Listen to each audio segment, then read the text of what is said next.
আসসালামু আলাইকুম। Electronics total সলিউশনসের পক্ষ থেকে সবাইকে জানাই আন্তরিক শুভেচ্ছা ও অভিনন্দন। সম্মানিত ভিউয়ার, দেখতে পাচ্ছেন আমার সামনে আহুজা ব্র্যান্ডের SS-A1000 মডেলের একটি PA অ্যাম্পলিফায়ার। তো অ্যাম্পলিফায়ারটি আমাদের কাছে এক বড় ভাই নিয়ে আসছেন। অ্যাম্পলিফায়ারটির কি সমস্যা সরাসরি কাস্টমারের মুখ থেকে আমরা শুনবো। ভাই বলেন। ভাই, আমার অ্যাম্পলিফায়ারটার সমস্যা হচ্ছে যে আপনার নিয়ে আসার পরে আপনার প্লেন ইউনিট কোরিয়া প্লেন ইউনিটগুলো ব্যবহার করছি, আপনার কাটে নাই। যদি 7-8টাও যদি লাগাচ্ছি তাও কাটে নাই। ইদারিং মনে করেন যে যদি 10-15টাও লাগাই, প্রেশার দেওয়ার পরেই মনে করেন যে প্রেশার তো দেওয়াই যায় না, লাল বাতি খেলানোই যায় না, ইউনিট কাটিচ্ছে, অটোমেটিক ইউনিট কাটতেছে। এটা হচ্ছে প্রধান সমস্যা। আচ্ছা, দ্বিতীয় সমস্যা হচ্ছে যে সেটটা যখন হিট হওয়া শুরু করে আপনার ওই যে যখন আমি আবার প্লেন ইউনিট যখন ব্যবহার করি তখন প্লেনই, আর ট্রান্সফর্মার যখন ব্যবহার করি ট্রান্সফর্মার ব্যবহার হ্যাঁ ট্রান্সফর্মার ব্যবহার করার পরে এটা যখন আপনি ট্রান্সফর্মার লাগালাম, শুরুতে চেক দেওয়ার পরে সাউন্ডটা ক্লিয়ার, কিন্তু যখন সেটটা একটু হিট হয় তখন সাউন্ডটা অস্পষ্ট হয়ে যায়, আর মানে সাউন্ডটা ক্লিয়ার হচ্ছে না, অস্পষ্ট হচ্ছে, এবং প্লাস সাউন্ডটা মানে ডাউন হয়ে আসছে, সাউন্ডের গতি কমে যাচ্ছে, স্পিড কমে যাচ্ছে। আচ্ছা, এই হচ্ছে যে এই অ্যাম্পলিফায়ারটার সমস্যা। আচ্ছা বন্ধুরা, শুনলেন এতক্ষণে কাস্টমার ভাইয়ের বক্তব্য। তো এরপর যে আমরা অসিলোস্কোপটা কানেক্ট করব এখন, এবং সেটটা আমরা সরাসরি 4 ওহমের সাথে লোড দেব। লোড দেওয়ার পরে আমরা দেখব যে 1000 সেটে আমরা কত ওয়াট আউটপুট পাচ্ছি, RMS ওয়াট, এবং ক্লিন কত ওয়াট পাচ্ছি, এবং প্রাথমিক অবস্থায় হিট হওয়ার আগে আমাদের বায়াসিং সেকশনের ভোল্টেজটা কেমন থাকে, এবং হিট হওয়ার পরে আমাদের বায়াসিং সেকশনের ভোল্টেজটা কোন পর্যায়ে যায়, এটা এখন আমরা দেখব। সব কিছু আমরা কানেক্ট করে নিচ্ছি। আমরা এখান থেকে কানেক্ট করে নিলাম সরাসরি 4 ওহম লোড রেজিস্টরে। তখন এখান থেকে আমরা সাইনটা ইয়ার থেকে দিই, সিরিজে কানেকশন করা আছে।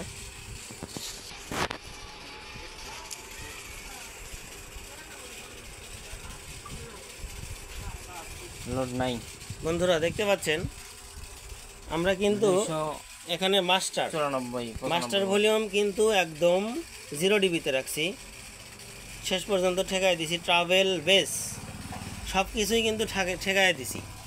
তো এখানে যদি আপনাদেরকে একটু দেখানোর চেষ্টা করি, অ্যাম্পিয়ার যেটা টানতেছে 6.456 এরকম, আউটপুট ভোল্টেজ বের হচ্ছে 27, খুবই কম, এবং ওয়াট উঠছে কিন্তু 200 ওয়াট, 2.05 অর্থাৎ 200 ওয়াট। তো এখানে কিন্তু কোনো ধরনের সই করতেছে না, মানে 200 ওয়াট তো অ্যানালগ মিটার একটু কম শো করবে। তো 1000 একটা সেট ইতিমধ্যে হিট হওয়া শুরু করে দিয়েছে, কিন্তু অলরেডি কিন্তু হালকা লোডে আছে, লোডে দিছি অলরেডি কিন্তু হিট হওয়া শুরু করছে, এদিকে বেশি। কিন্তু 1000 একটা সেট এই ওয়াট কি আসলে আশা করা যায়? আসলে কখনো এটা গ্রহণযোগ্য না। তো সেটটার কিন্তু ওয়াট বের হচ্ছে না, তো প্রপার ওয়াটটা আমরা বের করব, এবং সঠিকভাবে যে সার্ভিসিং করা দরকার সেটাই করে দেব। ততক্ষণ পর্যন্ত সঙ্গেই থাকবেন। কোথায় থেকে কি সমস্যা ছিল, কি সার্ভিসিং করলাম, A to Z আপনাদেরকে বুঝিয়ে দেওয়া হবে ইনশাআল্লাহ। আর যদি আমরা দেখি ইনপুটে কত ওয়াট টানতেছে, ইনপুট যে আমরা যেখান থেকে ইনপুট করছি সেখানে কিন্তু আমাদের 674 ওয়াট, প্রায় 700 ওয়াটের মতো টানতেছে। আর অ্যাম্পিয়ার টানতেছে 4.3, এখানে দেখাচ্ছেন 7। ঠিক আছে। তো বন্ধুরা, দেখতে পাচ্ছেন ইতিমধ্যে আমরা সার্ভিসিং কমপ্লিট করলাম। সমস্যা ছিল, ড্রাইভার বোর্ডে কিছু সমস্যা ছিল, সেগুলো আমরা সলভ করছি, এবং এই ট্রানজিস্টরগুলো দেখাচ্ছিল ভালো, কিন্তু কাজ করতেছিল না। এই পাশে 2টা, এই পাশে 3টা, টোটাল 5টা ট্রানজিস্টর কাজ না করায় আমরা সাউন্ডের গতিটা পাই নাই। এবং এখন দেখতে পাচ্ছেন আমরা যদি একটু অটোমিটারের দিকে খেয়াল করি, এ পাশে ভলিউম আস্তে আস্তে আপ করা হচ্ছে, এবং দেখতে পাচ্ছেন 1000 ওয়াট পর্যন্তই কিন্তু উঠবে। দেখতে পাচ্ছেন 1102 ওয়াট, এবং এখানে কিন্তু 1100 প্লাস 1102 ওয়াটের মধ্যে দেখাচ্ছে। কিন্তু আমরা যদি ফুল ভলিউম তুলি, এখানে যদি লাল ডিবিটা খেলায় দিই, সেক্ষেত্রে দেখতে পাচ্ছেন এখানে স্কোয়ার ওয়েভ হয়ে গেছে সাউন্ডটা। আর সাউন্ড আমরা সাইন ওয়েভ পর্যন্ত কত ওয়াট পাচ্ছি সেটা আপনাদেরকে দেখাই। দেখতে পাচ্ছেন পিওর সাইন ওয়েভ এখন ওয়াট পাচ্ছি আমরা 670 থেকে 700 ওয়াট পর্যন্ত। এতে 742 ওয়াট অর্থাৎ 750 ওয়াট পর্যন্ত আমরা পাচ্ছি ক্লিন সাউন্ড এবং পিওর সাইন ওয়েভ আউটপুট। এভাবে যদি আমরা সেটগুলো চালাই কখনো ইউনিট কাটবে না ইনশাল্লাহ। তো আশা করি আপনাদেরকে বোঝাইতে পারছি। ভিডিওটি ভালো লাগলে অবশ্যই চ্যানেলটি সাবস্ক্রাইব করে আমাদের সঙ্গে থাকবেন। ধন্যবাদ সকলকে।